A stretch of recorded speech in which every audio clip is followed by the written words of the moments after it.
Hi, thanks for joining us today. Beautiful film. We Oh, enjoyed it so much. There's so many beautiful scenes. Was there one scene in particular that just blew your mind and it's just super memorable for you? I think the dock scene for me was probably, even though that it's not a funny scene, that one resonated with me quite a bit because way back early in the script phase, this is before we even had a dock scene, and I knew inherently they would, like all these great movies, you'd have to split the two leads up. And I told Jordan a story about a dog that I had to leave in Memphis, Tennessee when I was 8. My brother and I, because we were going back to California and we lived on a 5-acre, well, I called it a ranch, but I'm sure people in Tennessee don't call it that. But we left and we had to leave our dog Teddy there, and the camper was driving away and he was running down the street after us, the little thing, and my brother and I were crying, and so I never forgot that, and so I think that scene lands with me the most because it I still remember that like it was yesterday. I would choose the same scene, but I'm going to jump to a different scene. First of all, I would say that scene with Keenan as the vet. I've worked with Keenan since he was Russ Tyler and the Mighty Ducks. And if you ever have a moment to look carefully at his name tag in the vet's office, it's Dr. Russ T. So we wanted to pay homage to that. But I would say that one of the key things for us was the fact that this is an origin story, and to have it work, the magic had to be there, and we had to feel it. And that moment where we come across and we see the sadness that Emily feels from school, and we come across and she's holding little baby Clifford on her chest as she's in bed.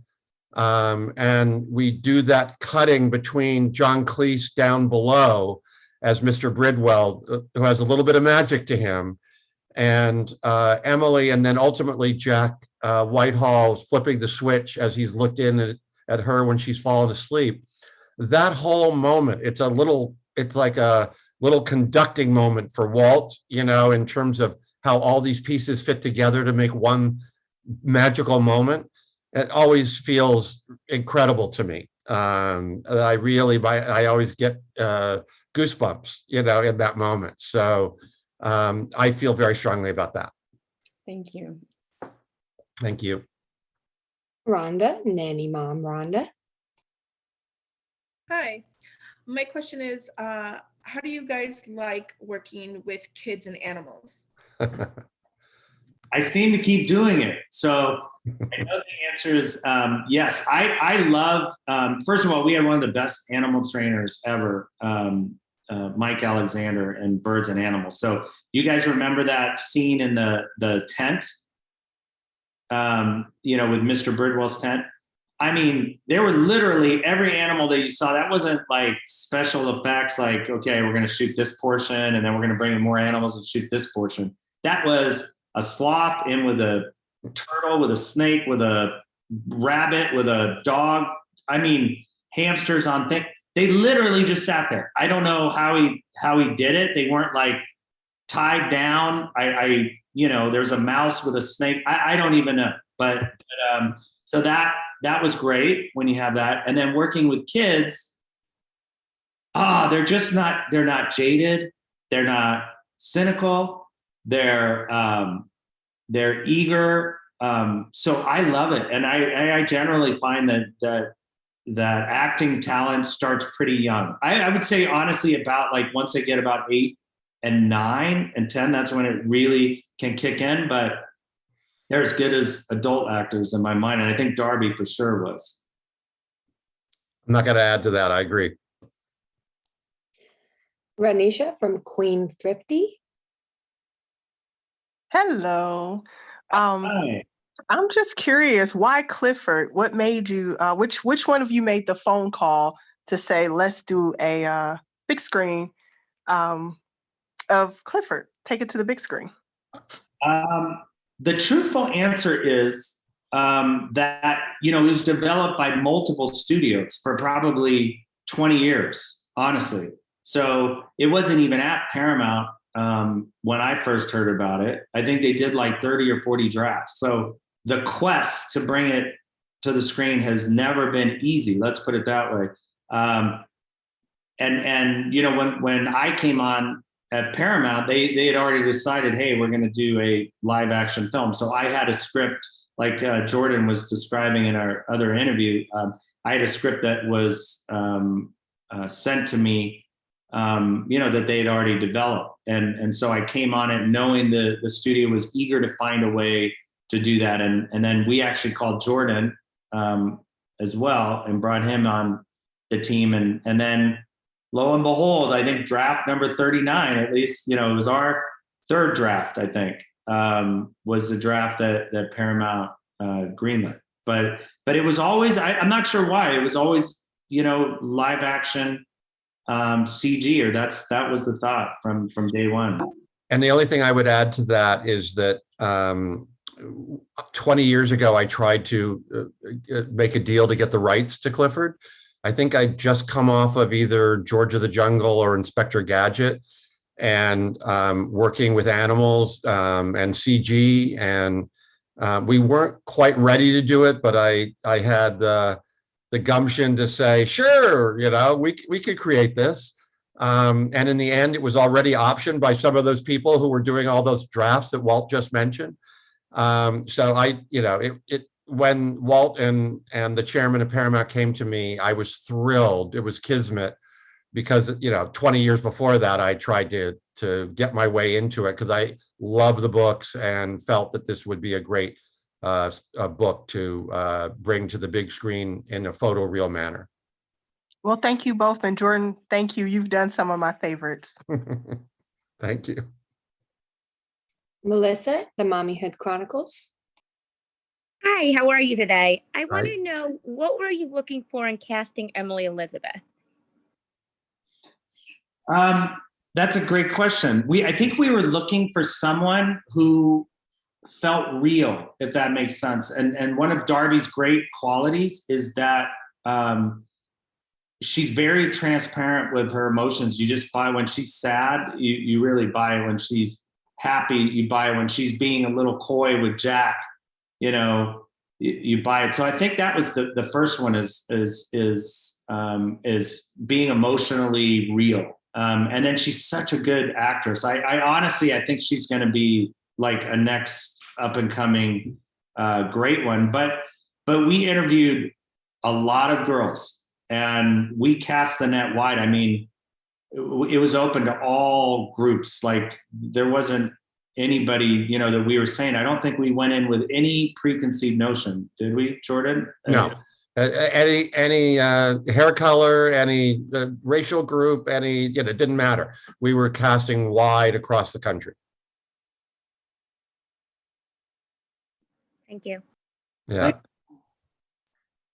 And up next, excuse me, we have Robin, Mom the Magnificent. Hi, I just want to say this is a great film. My kids from ages 9 to 17 all really enjoyed it, so I'm sure other families will. My question for both of you is, what are you hoping families will take away from watching this movie? I would say that, you know, look, in the basis of the books and in what we worked on and creating in this movie, what underlies that is unconditional love. And I think that's the first thing. It's in every bit of the fabric of the movie, this love between Emily Elizabeth and Clifford. I think secondly, that we saw very early on the ability to look at Clifford and say, well, he's red and he's big and he's different. And rather than just having everybody love him immediately, I think half the audience kind of feels like, oh, he's red, he's big, he's so cute, he's a little puppy, I love him. one half, and the other half is like, wow, he's a freak and he's kind of weird, and I better be careful, as the veterinarian Keenan at some point says, he has big teeth. I think that we have those groups, and by the end of the movie, all those groups come together. We realize we're one family, that no matter what country we come from, no matter what area we come from, we're all one family. And that's a human family, and God bless the pet family with us. So I think that was something we really hope that you take away from it. Christy, lights, camera, mom. Hi, thank you guys for being here today. It is a fantastic movie. It's so funny. My 6-year-old was watching it with me, and my 9-year-old's like, Mom, I'm too old to watch Clifford. And the next thing you know, he's like sneaking in the room, and then he couldn't tear himself away. So such a great movie for all ages. But I wanted to talk with you guys. I know that it was shot on location in New York City. So can you tell us a little bit about that filming experience, being in the streets of New York, downtown, what that's like filming? We definitely wanted to have New York be a character in the movie. And I had enjoyed the Paddington movies so much, and I loved how they portrayed London. And when I talked to Jordan earlier, I said, you know what, let's make this a little bit of a love letter and try to do the same thing that Paddington did with London, but with our own city in New York. And let's show New York in ways that maybe we haven't shot before. So, when we decided to set the neighborhood in Harlem, we found a street, 154th Street, which is charming and lovely and diverse as the cast was. I mean, literally you walk around, that was the neighborhood. It's the Indian family and the African-American couple and the white family who works at NYU. And that was the neighborhood. And so, for us, it was about trying to come up with every layer. And as beautiful as the street was, our production designer would paint, one door magenta, and then lime green shutters. And then even the cars, if you look on that street back at the movie, they're all older. There's no new cars, and they're all pastels. And so we just wanted to give it texture, and then to show different parts of New York, and of course a ride all through the city. We just think New York represented for us, just like Jordan was saying, thematically such a thing about how appreciating differences and being stronger because of it. New York is the quintessential melting pot, and so we thought that was a great place to set the film. Heather, Pink Ninja blogger. Good afternoon, gentlemen. Thank you for taking the time today. The movie was beautiful. A little emotional watching it with my 11-year-old. But my question is, because we're talking about a Clifford and he's so iconic, was there a moment in filming or a specific scene where you thought, yes, we did it. We made it. Oh goodness, I'm sorry. Like we accomplished what we wanted to do. We were able to make Clifford as amazing and as big as he is. Jordan? Wow. And what I just want to make sure I answer the right question. What you're saying is when it was finished, we felt that about that particular scene? Yes, I'm sorry. Like you did justice to Clifford. That's the word I was looking for. Right. So the visual effects and all of that as well. Boy, there are so many. You could jump when you just said you were emotional with your 11-year-old. I have 3 girls, and by the way, 17 to 24, and they didn't peek their heads in the rooms. They came in immediately because it was Clifford and sat down and watched it and cried and laughed. But in that moment, the scene where Clifford walks in, doesn't really know what's going on. We're in a dock. It's late at night, all of that. And then he's watching. He's a little nervous about it. And then he realizes that something's about to happen that he instinctually feels is not good, that they're going to get separated. And he goes down and lies down and puts his head down. And Jack, Uncle Casey says, to Emily Elizabeth, what's he doing? And she says, I think he's trying to get small. And boy, I tear up every single time that happens. And then when you see him on the boat going away and he's running back and forth and she's running down the dock, you know, there is a little Casablanca in that. And there's a real connection between these two characters who share unconditional love. So I think the visual effects really captured all of that uncertainty and that emotion that is really, really hard to get. And they did a spectacular job at MPC.